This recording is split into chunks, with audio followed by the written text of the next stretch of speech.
Hi, Math 2 Enhanced. I'm going to go through our centers and do a few of the questions I was asked about today in class. So for question number 1, feel free to fast forward and skip to the problems that you want to look at, obviously.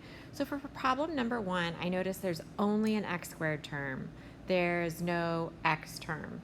You can do this one by factoring, or I look at this one and I see solving by taking square roots of both sides. Since there's only an x squared term, I'm going to isolate it. So I'm first going to subtract 27 from both sides, and I get 3x squared equals negative 27. I'm now going to divide both sides by 3, and I get x squared equals negative 9. I'm now going to take the square root of both sides. So x equals plus minus, and the square root of 9 is 3, and the square root of negative 1 is I. So plus or minus 3i. So on number 2, I've got to get it set equal to 0. So I'm going to subtract 17 from both sides. I get x squared minus 10x minus 17 equals 0. This problem does not factor. So I have two choices. I could complete the square because my a is 1 and my b is even, so it's a good choice. On the solutions, you'll find that I did it by completing the square. You could also use quadratic formula. It works every time.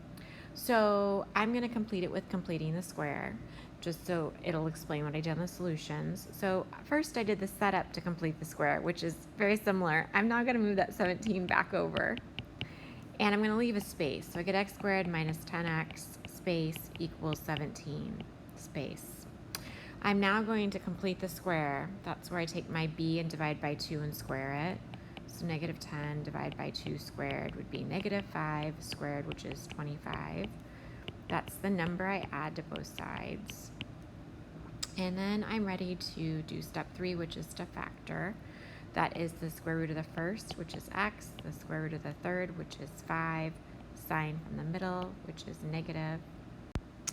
And I'm going to square that, equals, and then 17 plus 25 is 42. So now I'm ready to solve it by taking the square root of both sides. So I take the square root of both sides, and I get x minus 5 equals plus or minus the square root of 42. And now last, I have to get the x by itself, but I have to move the minus 5 over by adding it to both sides. So x equals 5 plus or minus the square root of 42. So we're done because the square root of 42 is just finished. I can't simplify it anymore. It's 2 times 21.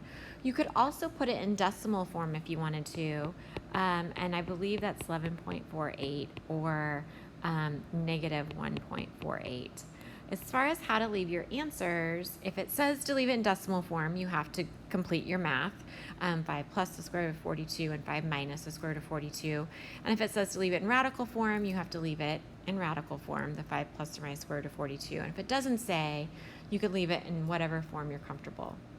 So 3, I used quadratic formula. It does not factor.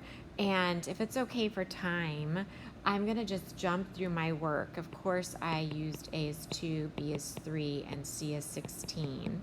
So complete your work, but you should work down till you get to x equals negative 3 plus or minus the square root of negative 119 over 4. So I had some students, when they got to this point, ask me what's left to do. Well, 119 doesn't simplify anymore. However, that negative under the square root I need to bring out as an I. So I really should write this as negative 3 plus or minus I, bring out your square root of negative 1, times the square root of 119. And I am not going to write it all over 1/4 because it's now no longer a real number. It's a real number and an imaginary number. Together they make a complex number. So I'm going to write each half over its own 4.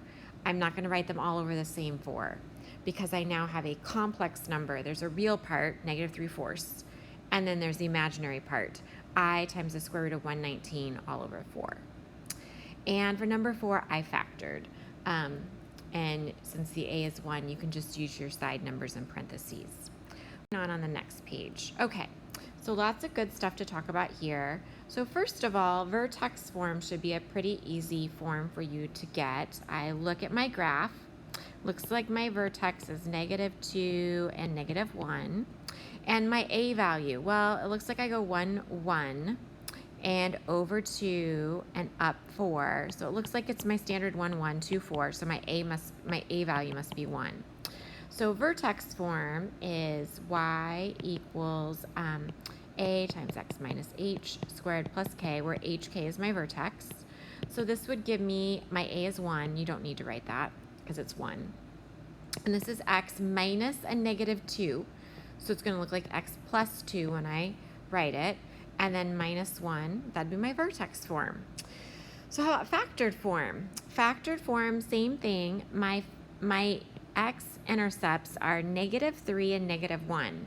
So I know my factors must have been x plus 3 and x plus 1 in order for me to solve and get a -3 and a -1. And also my A should be out in front. It's a 1. I don't need to write it, but I'm going to put it here for this case. As far as standard form, I need to multiply out either vertex form or standard form. So you could do box if you want to do your x plus 3 times your x plus 1.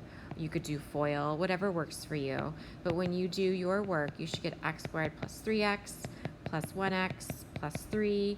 So your final answer is x squared plus 4x plus 3 for standard form. So let's take a look at the next problem. So I notice my vertex is 3, 2. Great. My A value, I go over 1 and down 2. Ooh, over 1, down 2, and it's down. And when I go over 2, I don't go down 4, but I actually go down, it looks like 8. So it looks to me like this is double. My y values are double and they're down. So it looks like my A must have been -2, so that I doubled my y movements and also they're going down. So when I write my vertex form, I would have my A, which is -2, times x minus the x coordinate of my vertex, which is 3, and plus then my y coordinate, which is 2. My factored form, I can see my x-intercepts. They're 2 and 4. So my A is -2. It's still -2. It hasn't gone anywhere. And my factors must have been x minus 2 in order to get the 2 for an x-intercept and x minus 4. So next, I need to multiply one of those two out to get my standard form. You could do either one. I recommend multiplying your binomials first. I'm going to do vertex form just because I want to do that one. So remember, x minus 3 squared is x minus 3 times x minus 3, and then plus 2.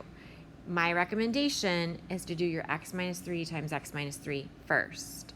So y equals -2 times x squared minus what, 6x plus 9 plus 2. Now I would distribute the 2. I couldn't do that before because exponents before multiplication. So now I get y equals -2x squared. What is that? Plus 12x minus 18 plus 2. So it looks like when I combine these guys, I get -2x squared plus 12x minus 16. Sorry if I'm talking very quickly. I'm trying to get through as many problems as I can for you guys. So let's see what's happening on the page. Okay, so this is one of my graphs.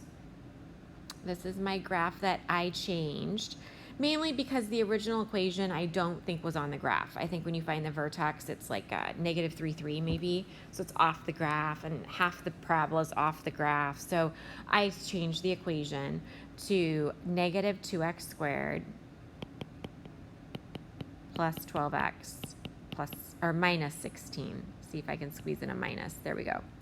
So my vertex, anytime it's in standard form, hopefully you think about the fact that the x coordinate is -b over 2a. So in this case, that's a -12 over 2 times a -2. So it's -12 over a -4, so it should be a +3. Okay. And once I have my x coordinate, if I want to get my y coordinate, I'm going to plug in that 3. So my y equals negative 2 times 3 squared plus 12 times 3 plus, or I'm sorry, that's a minus 16. Kind of hard to read my writing. Let me get rid of that plus sign. Go back here.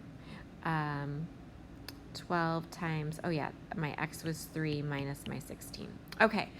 Be careful, PEMDAS says exponents before multiplication division. Do not multiply the negative 2 times 3 and square it. Some kids did that, so big no-no. I got to square the 3 first and get 9.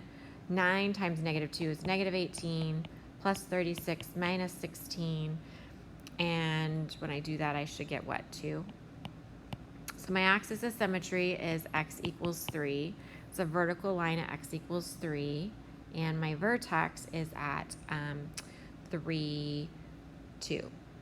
To graph this, I know my a value is negative 2 because remember in standard form it's ax squared minus 12. Oh, sorry, that's the wrong one. My a is negative 2. Remember it's ax squared plus bx plus c. So I know my a is negative 2. So I could go ahead and graph this. I go over 1, down 2, over 1, down 2, over 2, down 8. So I'd be down here, over 2, down 8. So I would be down here, draw through here. Okay. So let's see what else I have to do. The y-intercept. Well, the y-intercept is when my x is 0. So if I plug in a 0, this goes to 0, the 12x goes to 0, and I just have negative 16. My x-intercept is when x is 0. Now, I know you can see it.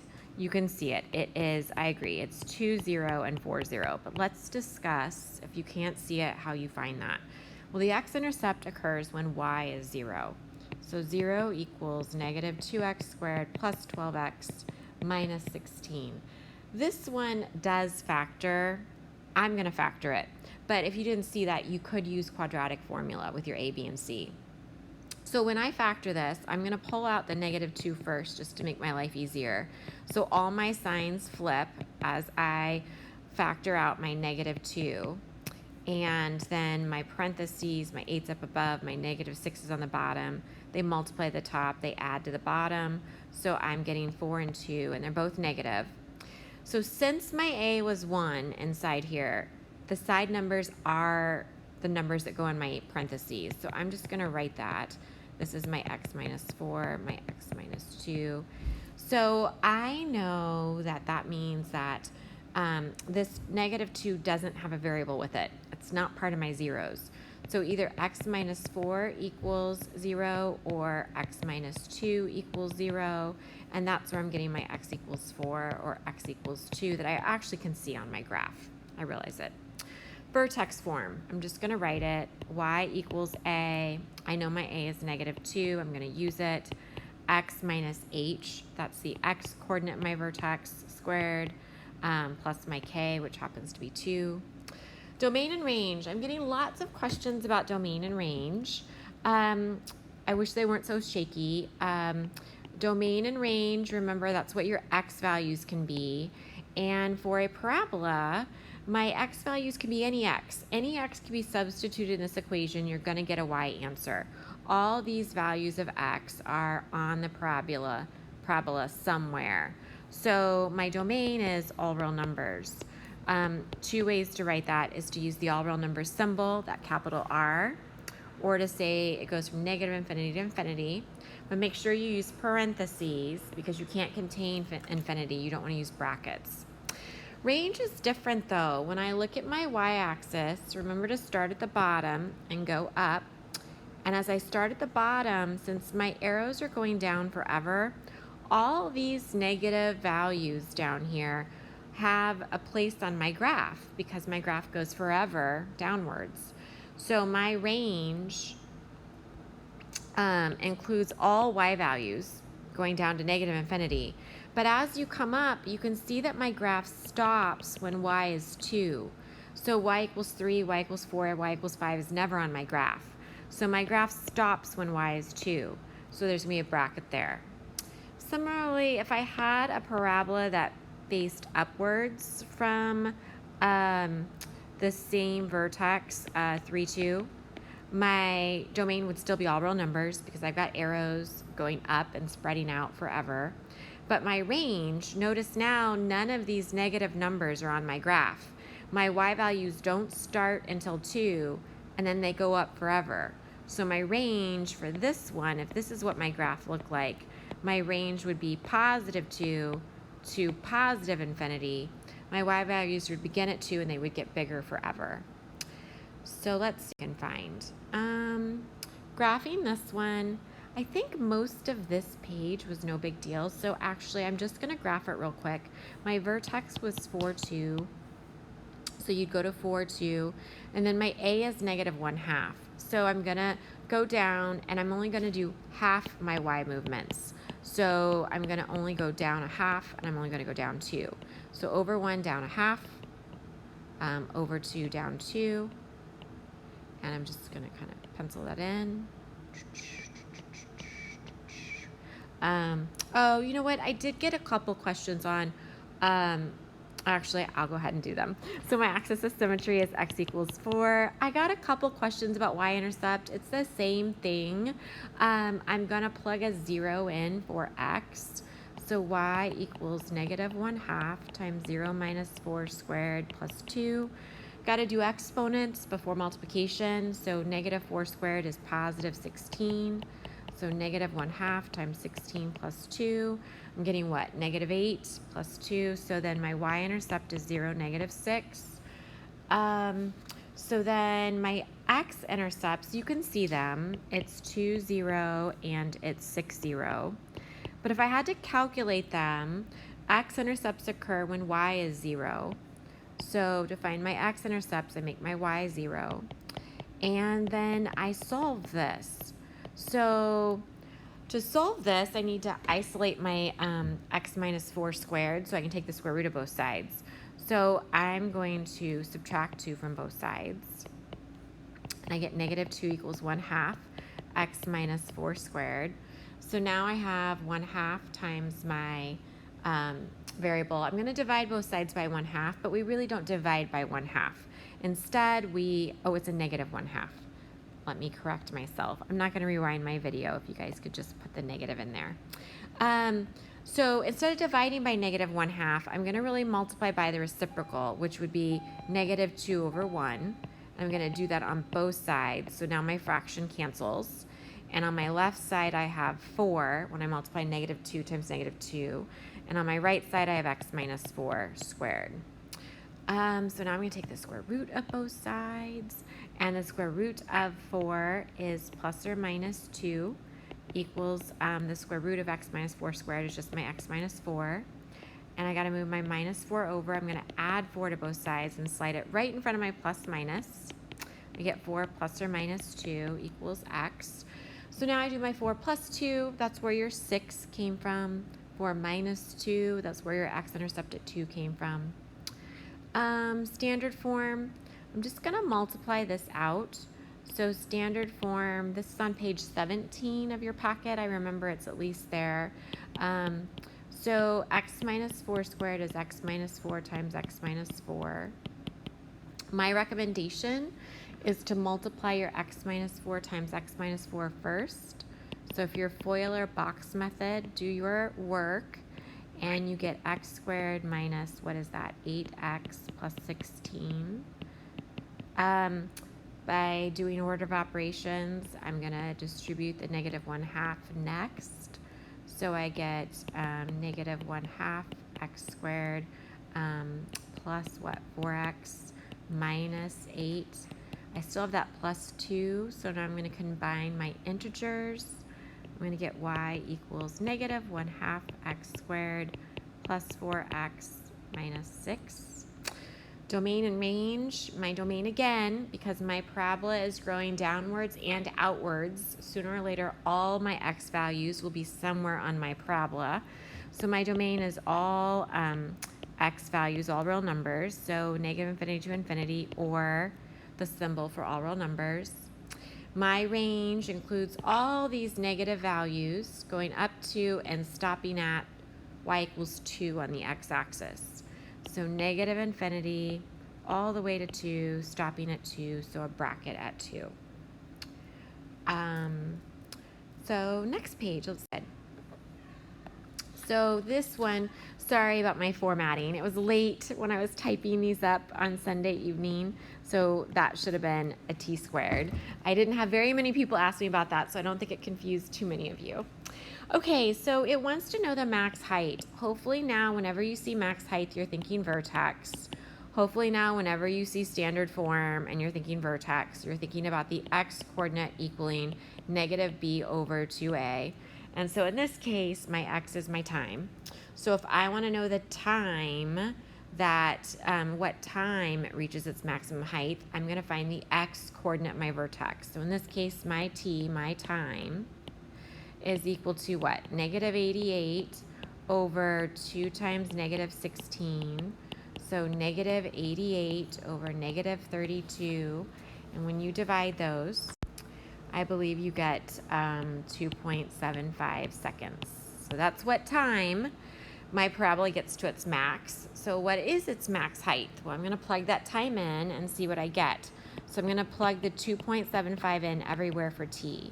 So negative 16 times 2.75 squared plus 88 times 2.75 plus 4.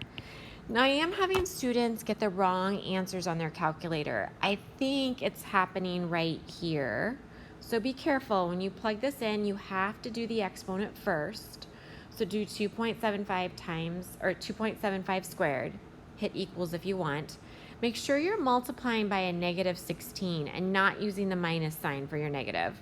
So then add 88 times 2.75, add 4. You should be getting 125 feet. If you're not getting that, come see me. Let me watch you type it in and we'll see what's going on. I didn't have very many people ask me about 9, so I'm going to skip it for now and jump down to 10.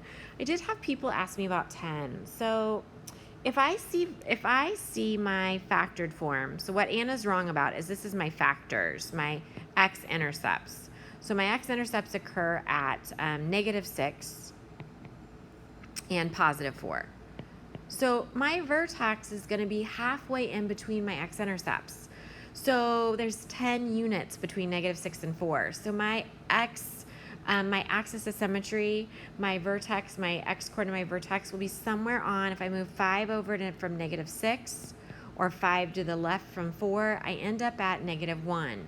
So my vertex is somewhere on the line x equals negative 1. Where is it at? Well, I'm going to plug in negative 1 for my x.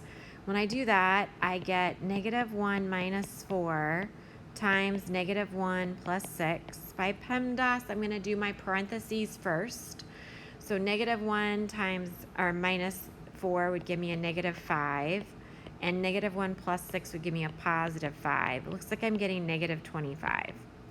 So my y-coordinate would be, the y-coordinate of my vertex would be negative 1, negative 25. By the way, I'm getting some kids that multiply this out, and they get x squared, what? Plus 2x minus 24. This would be my y-intercept. That's fine. But that's not how I get to my y-coordinate, my vertex. I'm still going to have to do my negative b over 2a, even if you put it in this form. And then I'm still going to get negative 1. And I'm still going to plug it back in, and I'm still going to get negative 25. That was helpful. Page. I didn't have too many questions about this page, so I'm actually going to skip it if it's okay. By the way, this was a quiz question. Your final answer should be x equals 6 plus or minus the square root of 31, I believe. That was one of our quiz questions earlier. So you have that on a half-sheet quiz somewhere if you need to look at it, or the works in the assignment. When I do the quadratic formula, I worked it down until I got x equals 12 plus or minus the square root of 124 over 2. So 124 just isn't simplified. 124 is 4 times 31. So you can still do this a little bit. I can do the square root of this 4. So this is 12 plus or minus the square root of 4 brings a 2 to the outside. The 31 stays on the inside. And now I can pull a 2 out of both terms in my numerator. I can't just cancel only the 2's. Because of this plus minus, I have to cancel the 2 out of everything. If I'm going to cancel it, I have to cancel it out of all. So I get 6 plus or minus the square root of 31 there as well. Some students ask me if they could put it in decimal form. For sure. It doesn't say, this didn't say how to leave your answer. So the point is that you get the same answer for both, and then you tell me which way that you preferred. Okay. The number 12, there's a lot to pull apart on here. The first thing I want to say is this is just like page 19 of our packet. It's also just like that extra worksheet I passed out in class. I believe there's a video to both of those items in the folder that you can watch. So let's just get started. Number 12A, it just wants me to substitute this in. So I am simply going to plug a 1.1 in everywhere I see a T. And if you're not getting the right answer on your calculator, come see me. There's just something you're keying in wrong. I don't know that answer off the top of my head. Let me look real quick. It looks like it was 9.04 feet. If you're not getting that, it's just a calculator error. Come see me. When will the ball have a height of 2 feet? So I'm going to plug in a 2 for my height. And so this is B. Negative 16 t squared plus 24t plus 2. I'm going to subtract 2 from both sides. And I get 0 equals negative 16 t squared plus 24t. I did this by factoring greatest common factor. You could do it with quadratic formula. A is negative 16, B is 24, C is 0. My work is on the answer key. Take a look at it. If you don't understand how I got the answer from that, please come see me. When will the ball have a height of 12 feet? So I'm going to put a 12 in for my height. So 12 equals negative 16 t squared plus 24t plus 2. I'm now going to subtract 12 from both sides. And I'm going to get 0 equals negative 16 t squared plus 24t minus 10. So this one doesn't factor. I'm going to do quadratic formula with negative 16 as my A. My B is 24. My C is negative 10. This is one where you're working the quadratic formula, and underneath your radical, you're going to get a negative. So you're going to stop. And you're going to say that it never gets to 12 feet. So my work is on the solutions. And if you look at that and you're confused about the quadratic formula and you're confused about getting a negative underneath the radical, come see me in office hours and I'll help you with that. Let's take a look at D. D wants to know when it's at its max height. That's my vertex. So my max height, when is the x coordinate my vertex. So that is going to be my negative b over 2a. So that's going to be my negative 24 over 2 times negative 16. Negative 24 divided by negative 32, I think is 0.75. Just give me 1 second. So you get your 0.75 seconds. So then E says, what is the maximum height? That's the Y value at 0.75 seconds. So you're going to plug that in everywhere you see a T. So negative 16 times 0.75 squared plus 24 times 0.75 plus 2. You're going to do everything in your calculator correctly, and you're going to get 11 feet. So when will the ball hit the ground? That's when you're going to set this equal to 0 equals negative 16t squared plus 24t plus 2. I believe I used the quadratic formula for that. You've got your A, you've got your B, you've got your C. I'm not going to do all that now. My work is in the solution manual step by step. I will say make sure when you're working it out and you get to the step where underneath your radical, you should have 576 plus a 128. If you subtract a 128, I believe you're going to get obviously you're going to get the wrong answer. So make sure that you're adding 128 when you're doing this problem. You're going to get rid of your negative answer. You're going to keep your positive answer, which I believe is 1.58.